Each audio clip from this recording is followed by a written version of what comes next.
สบายดีพี่น้องสบายดีวันนี้ได้ไปเที่ยวเลยวันนี้ได้ไปเที่ยวอีกแล้วนั่งดอกคูณ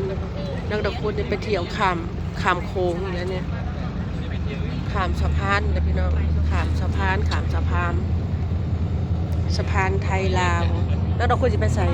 ไปขี่รถโดยสาร ไปขี่รถโดยสาร ไปกรุงเทพ พูดกูจะไปกรุงเทพค่ะพี่น้อง เย็บ ไปขี่รถโดยสารคนร้อยยืนกันไปแถวแล้วพอยืนพี่น้องยืนได้ดังนี้ดังดอกคูณนะนี่อันนี้สะพานขามคลองยาวเติบได้พี่น้องยาวเติบได้ยาวสมควร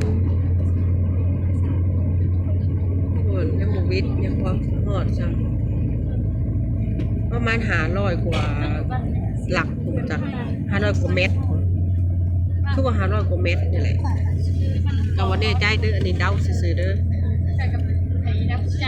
ได้ยินผ่านหูซื่อๆบ่แน่ใจว่าสุฟังเป็นการกะเดาสะพานข้ามแม่น้ำโขงไทยลาวแล้วเราควรจะไปเที่ยวไปหล่ออีแล้วมื้อนี้เด้น่าจะควรจะไปเรียนแพทย์นี่นะพี่น้องจะไปเรียนแพทย์ตลอดเลย ไปเฮียแทกไปกรุงเทพ โอ้ไปกรุงเทพเพิ่นว่าไปตลอดนั่งดอกคูณนะไปประจำงานประจำนั่งดอกคูณนั่นโอ้โหคนหลายเต็มรถเลยเต็มเลยแต่กระดังแป๊บเดียวเองดอกบ่ได้โดนดอกแป๊บเดียวโอเคพี่น้องสิฮอดเลยสิฮอดพญานาคนะมันสิมีพญานาคอยู่บนทางนะฝั่งพี่น้องบ้านเฮาของไทย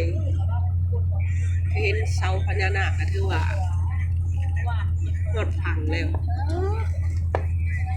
ฮอดเสาพญานาคแล้วมันสิใช้ดีนี่แ